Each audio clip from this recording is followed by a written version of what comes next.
Hi, good morning from London, England. Or is it good afternoon or good evening? All I know so far is the weather's lovely. And it's lovely enough to talk about the preview of our game against Leicester City away at the King Power Stadium. I'm particularly not looking forward to this fixture, you know. However, the only way that we can get some joy out of it is by defining the odds and getting 3 points at Leicester. Yeah, I suppose being the underdogs, that means there's less pressure on the lesser team, being Arsenal, the away team. However, we just escaped being knocked out of Europe altogether, because I'll tell you something for free. That was our season down the toilet. You thought when Danny Ceballos fucked up the header that went to God knows who he was aiming for, but it made Leno come out and he had to make a complete hash of it. He was in no man's land, to be honest. But that was then. This is now. Leicester City v Arsenal at the King Power Stadium. I'm here to talk about that. The last two meetings have been horrible. I think we lost there last season 2-0. We lost 3-0. And the season before that, beyond that, we lost excuse me. We lost 3-1, so it's been a horrible place to go in the last 3 seasons. It depends on us now to go there and get a result. Now, Mikel Arteta is going to pick a team to do a job at Leicester. Now, the last league outing at the King Power Stadium, like I said, we lost 2-0. Unai Emery was our manager. Mikel Arteta is going to be our manager. So he's taking us to the King Power Stadium knowing that we need to get some points back on the board. And we want to finish as high up in the table as possible. I mean, where we are in the league table is unacceptable. 11th. We're not even competing domestically. It's been a terrible domestic season for us, and we need to salvage some pride, seriously, and build for the next season. And that is what we have to look on. The promising potential of next season. Our games against Leicester City, well, been tough. We haven't beaten them in the last 4 league games, if not 5 league games. Am I right? Arsenal fans, let me know in my comment section below the last time we beat Leicester in the league. I'm not going back to 2016 when we nicked a victory against them at the Emirates. No, I'm talking about the very last time we beat Leicester in the league. I know the last time we beat Leicester in the King Power in a league game, it was 5-2, and I think Alexis Sanchez got a hat-trick that day. But Vardy still got on the score sheet. And this is the man that we have to stop. Jamie Vardy, for me. We have to stop him.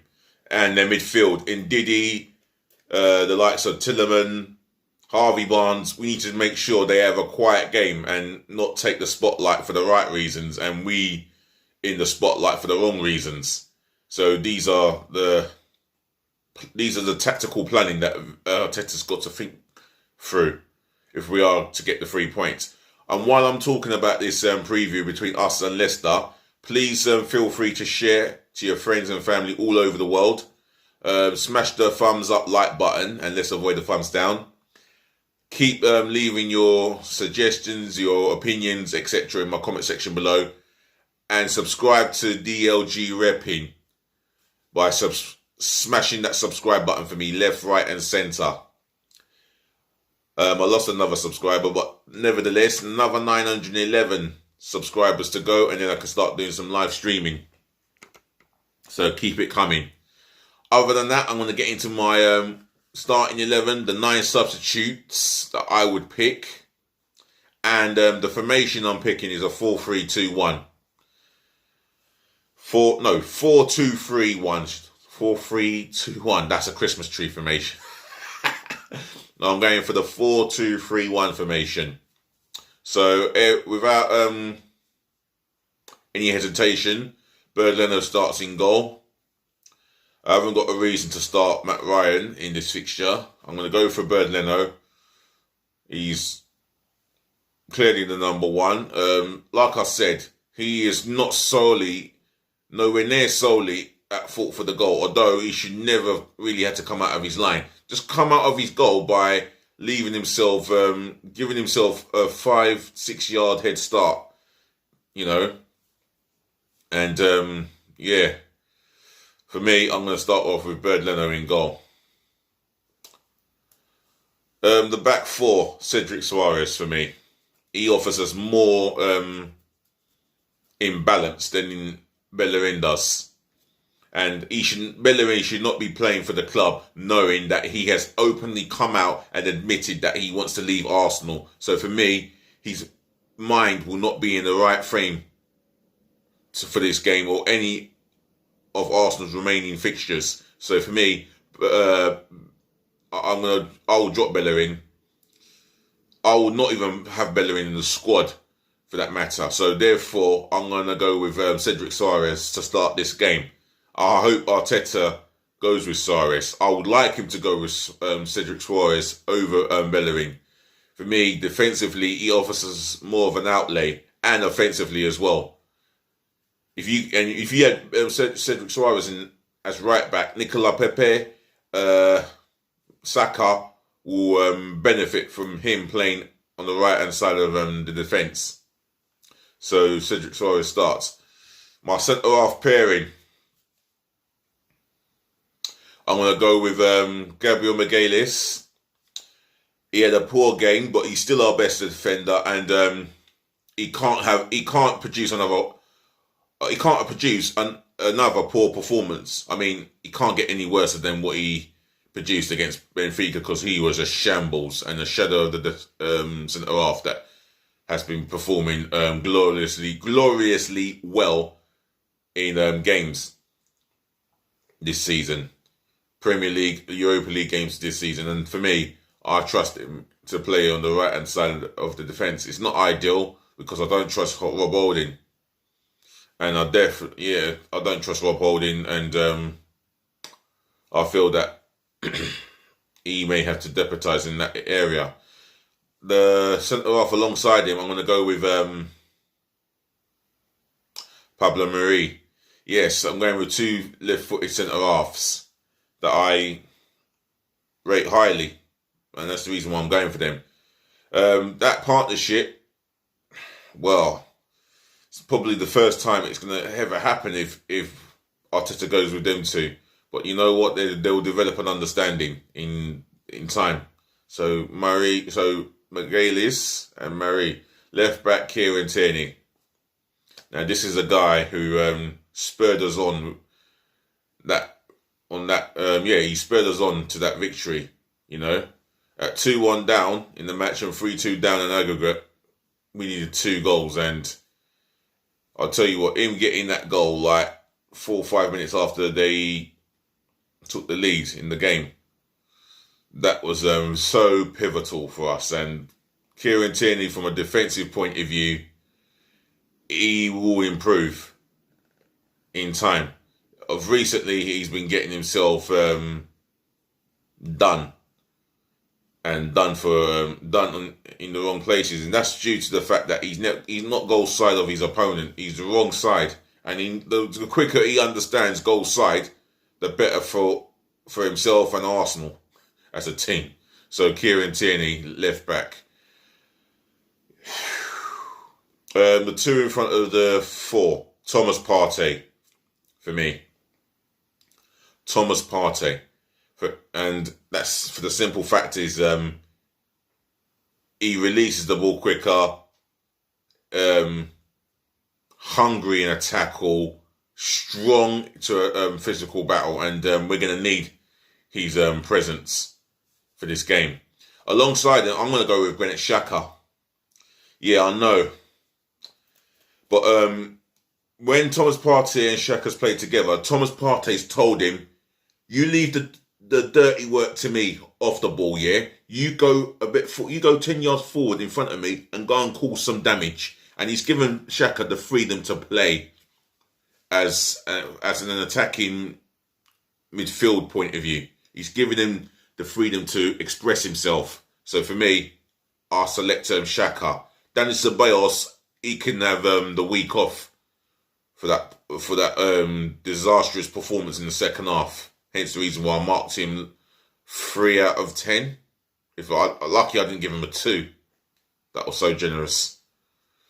Anyway, that's the 2 in front of that defence sorted. The three attacking players that I'm going to go with. I'm going to go with Bukayo Saka. There's a possibility he may need a rest, but I'm going to go with Bukayo Saka for this game. We need the league points, and he will play a pivotal part in that game. He's been our best player this season. Do I need to go on about him? No, not really. He'll carry on being our best player, and he's a contender for PFA Young Player of the Year. Him and Foden are definitely vying for that title. So, Bukayo Saka. In the middle, I'm going with Martin Odergaard. Yes, I'm going to go with Martin Odergaard. For the simple fact is, he is likely to create an assist at some point.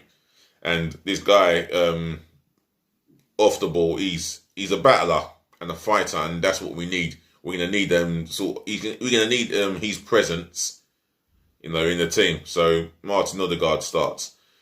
Gabriel Martinelli starts this game for me. If he's fit and raring to go, he starts for me. He can cause Leicester a different problem. What Harvey Barnes is like to them on the left-hand side, Gabriel Martinelli can do as good a job, if not better. So for me, Gabriel Martinelli starts the game. And the man up top by himself, Pierre-Emerick Aubameyang.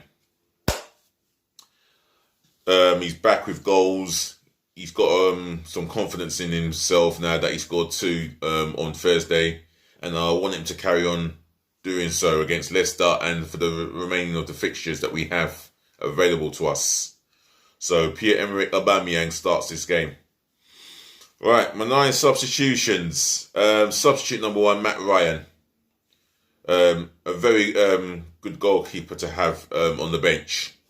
No disrespect to Alex Ranarsson. He's had his couple of games and couple of bloopers.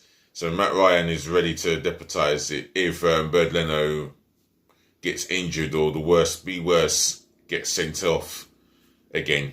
But for me, I'm going with Matt Ryan. Substitute number 2, Kennen Chambers.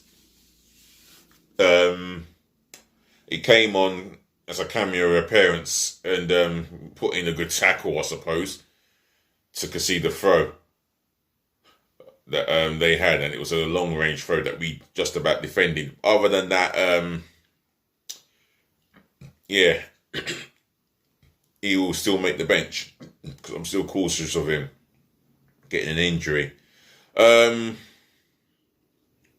Substitute number 3, Rob Holding.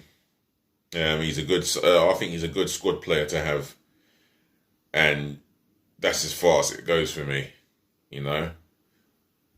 I feel that he will be selected for this game, but not in my eyes, not in front of my eyes. He's just not exactly competent enough to continue to be playing for the Arsenal week in, week out, because there's not enough competent performances that comes out of him. He's always a yard short of his man, hence the reason why probably strikers tend to enjoy playing against him more than they enjoy playing against Gabriel Magalhaes or even Pablo Mari for that matter. So I'm going to go with Rob Holding as my substitute.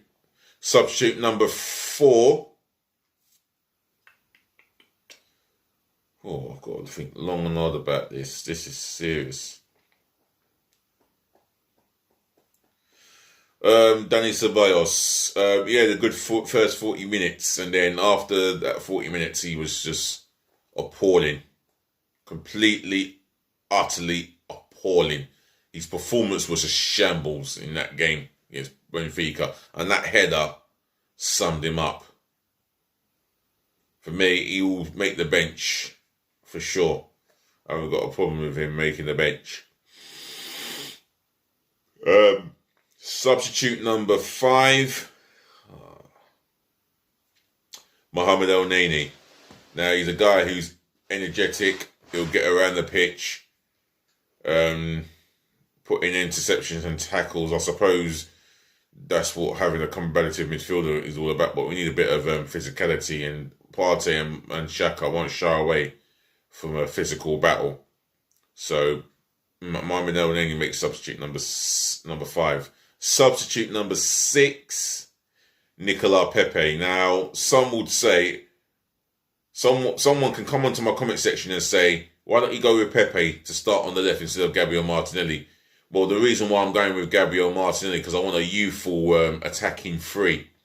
And I want them three to develop an understanding and get used to each other's comfort and understanding, and where they're going to be on the pitch, and know what area they're going to be at, etc., etc. So for me, I've gone for Nicola Pepe on the bench for me. That's my substitute number 6. Substitute number 7, winger. Emile Smith-Rowe. He can play on the flanks, but I prefer him in the middle, in that number 10 role. And he makes a difference to us, especially when he's playing in his preferred position. So he's my substitute number 7. Number 8, Alexander Lacazette. Again, an experienced striker.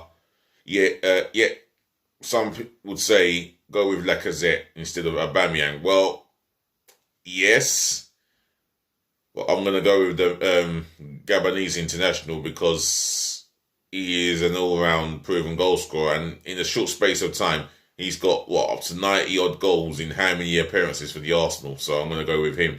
Where Lacazette, he's got less than, 50 goals for the Arsenal since he joined from Lyon. But one thing he does do is hold the ball up well, link up play, and bring others into play as well.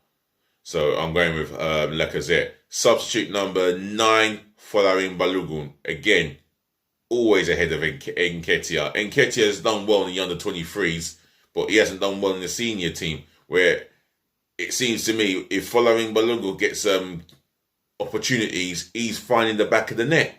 That's the difference between him and Nketiah. Folarin Balogun on the bench for me.